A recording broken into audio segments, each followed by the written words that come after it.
बंदों गुरुपद कंज कृपा सिंधु नर रूप हरि महामोह तम पुंज जास वचन रवि कर निकर। श्रद्धेय महान भावों, योग सिखो उपनिषद ये पद्य में आया है। अध्याय 1 कृष्ण यजुर्वेद का योग सिखो उपनिषद।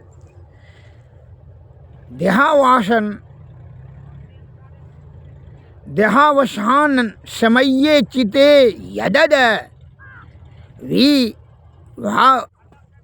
भावयेत तदद देव भवेत जीव इति एव जन्म कारणम।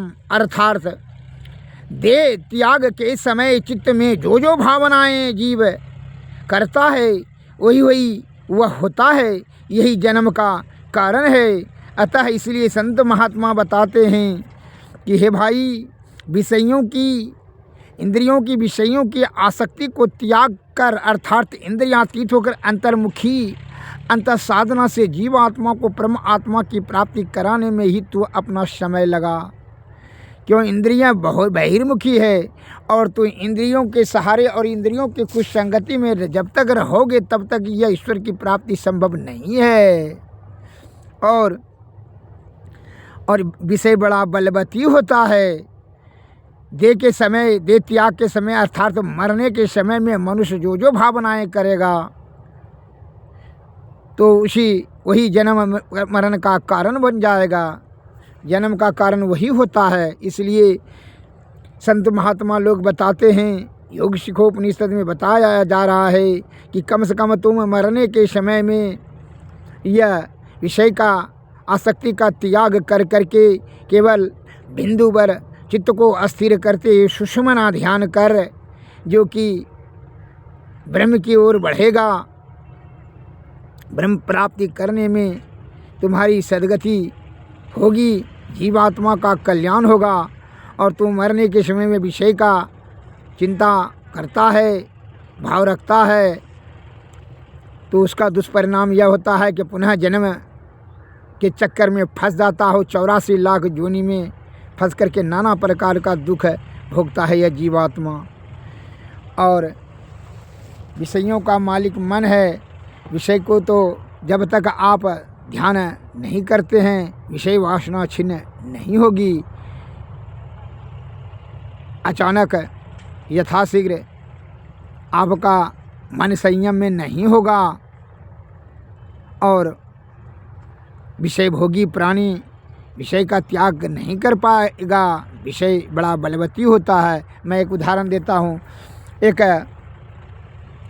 किसान जो है कैसे जीवात्मा विषय की आसक्ति के कारण से दुर्गति होता है, इसके बारे में मैं उपमा दे रहा हूँ। एक किसान जिंदगी भर कमा करके बड़ा बल बुद्धि परिश्रम से कमाया, 4 बेटा, पोता पोती, पुतहू बेटी, मैंने 30-40 परिवार हो गया, 20 बीघा ज़मीन, अच्छा खासा जो है जुक्ति कड़ा कर लिया, सुखी संपन्न परिवार। अब किसान बहुत अत्यंत वृद्ध हो गया, अब मरने लगा। मरने के समय में उसने जो है उसका ध्यान बैलवा पर चला गया। बैलवा का एक ठोका टांग टूट गया था, पैर टूट गया था। उसके मन में बड़ा चिंता हुआ मरने के समय में कि बैल का पैर टूट गया है तो खेती कैसे होगा, और खेती नहीं होगा तो ये 30-40 परिवार का जो है भोजन कैसे व्यवस्था होगा, ये तो बड़ा कष्ट में पड़ जाएगा। ये 40 भूख मरने की स्थिति हो जाएगी। हे भगवान, बड़ा मुश्किल हो जाएगा, बैल नहीं रहेगा तो खेती कैसे होगा। ये बहुत पहले की बात है, अभी न ट्रैक्टर हुआ, उस समय ट्रैक्टर ईजाद नहीं हुआ था।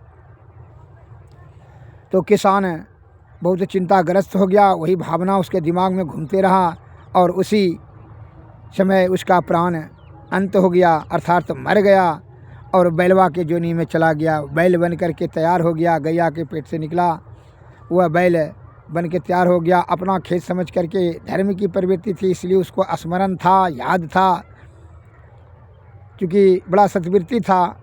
लेकिन विषय की आसक्ति के कारण से गाय के पेट में जाकर जन्म के चक्कर में फंस गया कि बैल नहीं है तो खेती कैसे होगा, इसलिए वह बैल बन के तैयार हुआ, अपना खेत समझ कर करके बहुत परिश्रम से वह खेत को जोता और जो है 300-400 मन अनाज हुआ। तो बैलवा गाली एक दिन कर रहा था, लेकिन उसको पूर्व जन्म का याद था, वो अपना घर समझ रहा था, इतनी उसकी विषय की आसक्ति प्रबल थी, बड़ी परिवार के प्रति उनको बड़ी आसक्ति लगाव। अब क्या हुआ कि देखा गाली कर रहा था खा करके बैलवा, तो उसने देखा कि चूहा ने बहुत से सारे चूहे उसके घर से अनाज ढो ढो करके पड़ोसी के घर में ले जा रहा था। और अब तो बड़ा चिंता हुआ बैलवा को, तो ये जो सभी जो है 100-200 चूहा भिड़ गया, अब तो हमारा अनाज कोठी से ले जा कर दूसरे हमारे पड़ोसी दुश्मन के घर में दे देगा, हमारा बाल बच्चा बेटा बेटी पोता पोती क्या खाएगा, हे भगवान बड़ा मुश्किल कर देगा। बैलवा खूब गरजने लगा, उछल तड़प करने लगा, रस्सी डोरा तोड़ने लगा। तो जो है मोटा रस्सी लेकर के उसका बेटा ने बांध दिया।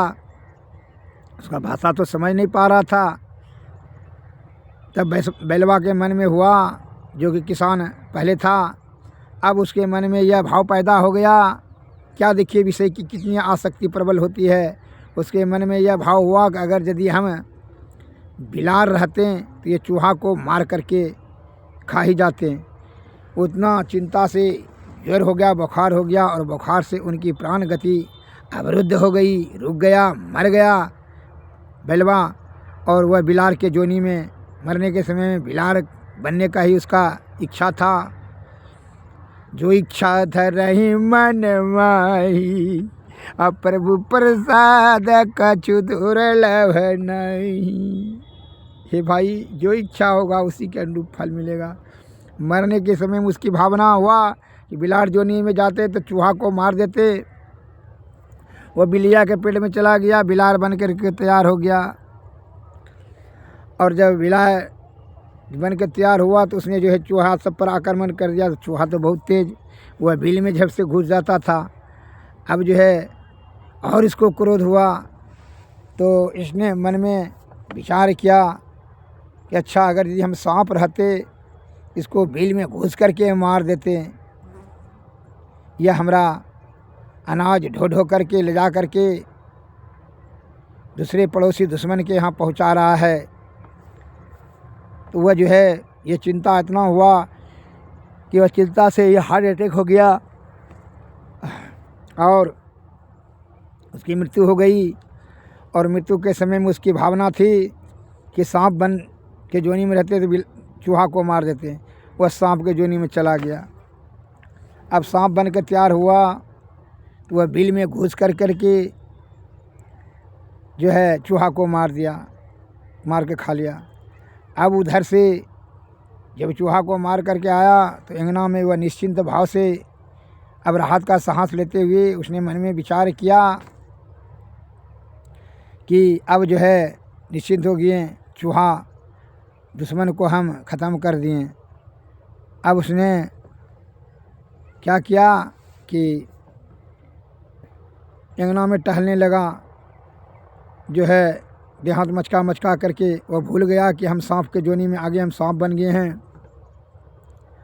उसने जैसे अंगना में था, बेटा पुतहू ने देख लिया, लाठी लेकर के बेटा पुतहू ने धाए धाए मारने लगा। बेटा पोता पोती सब ने मिल करके जिस समय वह लाठी का प्रयोग से मार रहा था उसके पीठ पर, मुंह पर, तो सांप सोच रहा था, किसान जो कि पहले किसान था उसी का घर, कि हाँ हे भगवान, इस प्रकार से निर्मम कठोर पूर्वक किस प्रकार हमारा बेटा बेटी पोता पोती जिसके सुख के लिए हम किसान से मनुष्य जोनी से अब सांप को जोनी में चले आए, इसके भला सुख समृद्धि शांति प्राप्त कराने के लिए, और हम किस तरह जो हमको लाठी मार मार करके मार रहा है और कितना हमको भीषण कष्ट दे रहा है। इस प्रकार से मारते मारते मर ही गया सांप। और जो है अब इस प्रकार से उसकी आसक्ति वहाँ से तब छूटा। तब तक उसकी दुर्गति कितना भोगना पड़ा। यह तो आप समझ सकते हैं। इसलिए संत महात्मा कहते हैं कि विषय की आसक्ति में जीवात्मा की दुर्गति निश्चित हो जाती है। इसलिए इंद्रियातीत होकर के अंतर्मुखी अंत साधना से ही यह जीवात्मा को परमात्मा की प्राप्ति करा सकते हैं। इसके लिए संतों ने, सद्गुरु महाराज, महापुरुषों ने, बुद्धिजीवी ज्ञानियों ध्यानियों ने, ऋषि मुनि महात्माओं ने कहा कि अंतर्मुखी अंत साधना से ही आप यह जीवात्मा को परमात्मा की प्राप्ति करा सकते हैं, अर्थात यह जीवात्मा का कल्याण होगा। और मन जो है बराबर निरंतर ध्यान करने से विषय वासना छिन्न हो जाती है। निरंतर आप ध्यान करेंगे तो चित्त की वृत्ति स्थिर हो जाएगी। प्रणव बिंदु में ध्यान जब केंद्रित हो जाएगा, भवों के बीच में यह जो है, यहाँ 3 नाड़ी है, इंगला पिंगला और सुषमना। बीच वाला इंगला पिंगला बायां दायां जो है यह माया मोह की तरफ ले जाता है। बीच वाला नाड़ी जो है सुषमना, सुषमना में ध्यान तब जाएगा। ध्यान किसे कहते हैं? शून्यगत मन को ही ध्यान कहते हैं। जब यह मन शून्यगत हो जाएगा तब ध्यान प्रणव बिंदु में अस्थिर हो जाएगा। सुषमना में दसम द्वार उसी कहा जाता है। तब यह सुषमना में जब ध्यान ऊपर की ओर बढ़ेगा तो अंधकार प्रकाश और शब्द मंडल के पर में अनहद शब्द प्राप्त होगा। अनहद शब्द में, अनहद शब्द जब होगा उस शब्द में जो ध्वनि होती है, ध्वनि में जो ज्योति होती है, उसी ज्योति में मन का लय हो जाता है। और जब मन लय होता है तो पाप ताप संताप वहीं जो है छिन्न हो जाता है।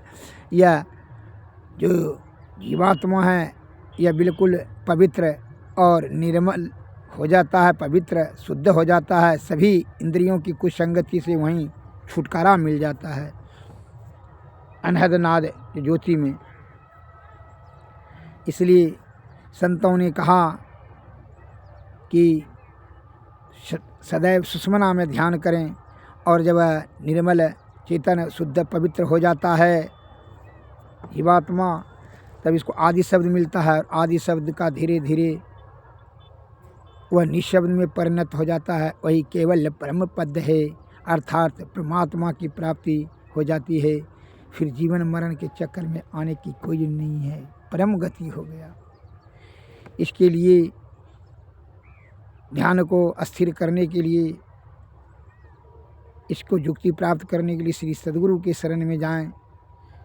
उनकी सेवा से उनकी कृपा प्राप्त करें। उनकी कृपा से युक्ति से भक्ति से तो मुक्ति होगा। सद्गुरुवे नमः। और सदैव ध्यान रखें कि जब तक आप सद्गुरु के शरण में जाएंगे, विषय बड़ा बलवती होता है। इसलिए विषय आपको अस्थिर नहीं रहने देगा। सद्गुरु की कृपा, बिना सद्गुरु की कृपा से विषय का त्याग, ब्रह्म तत्व का दर्शन और संन्यास ग्रहण अवस्था प्राप्त नहीं होगा। अत्यंत दुर्बल लभ है। इसलिए सद्गुरु के शरण में जाना अति अनिवार्य है। श्री सद्गुरु महाराज की जय।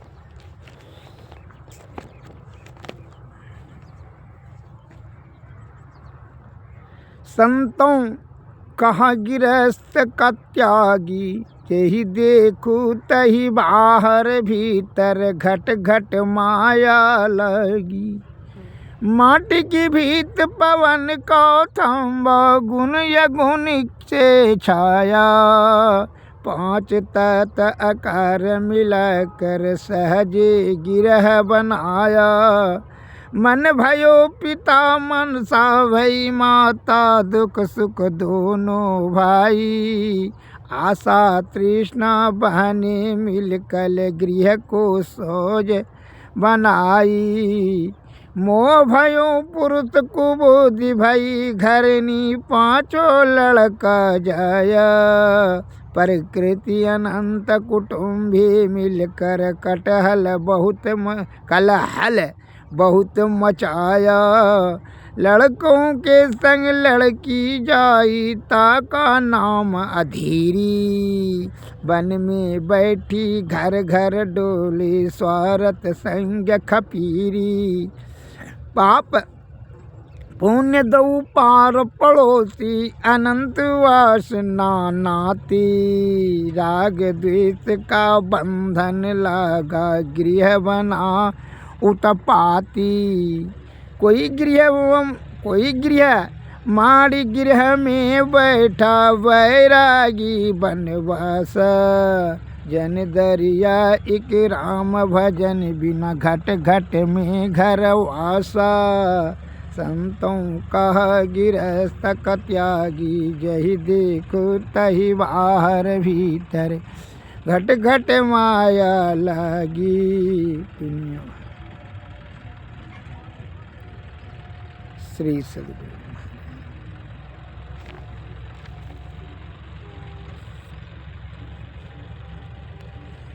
हे भाई, बिना या आपका सिचकिली वाला बुद्धि विषय वासना युक्त जो आपका मन और माया के कुसंगति में ये जीवात्मा जैसे पड़ गया है, ये बिना सद्गुरु की कृपा से नहीं छूटेगा भाई। क्यों? विषय बड़ा बलवती होता है। इसलिए संतों के शरण में जाएं। कहा कि संत की कृपा से ही, उनके ही आत्मज्ञान से ही आपको ये विषय का त्याग संभव होगा। इसलिए कहता है दादू जाने नहीं कोई संतन की गति गोई। अविगत अंत अंत अंतर पट अगम अगाध अगोई।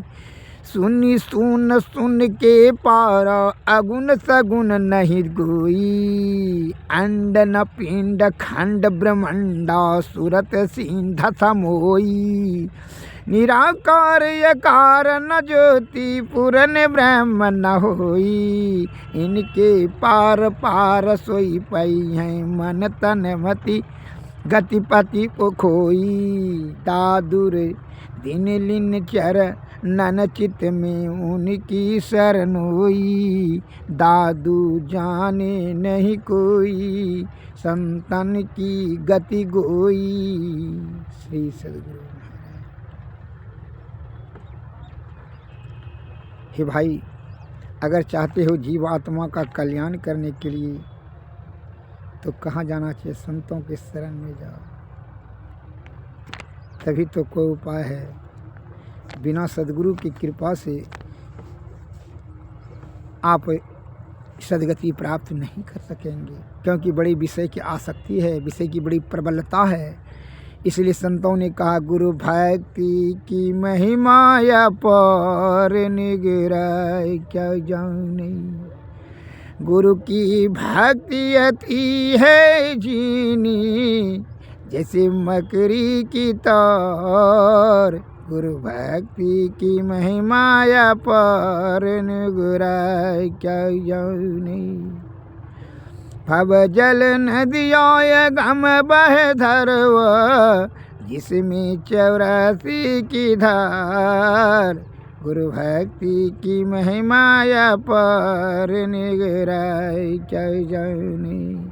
बिनु गुरु भक्ति परे यम फांसी जम का खाए गंवार।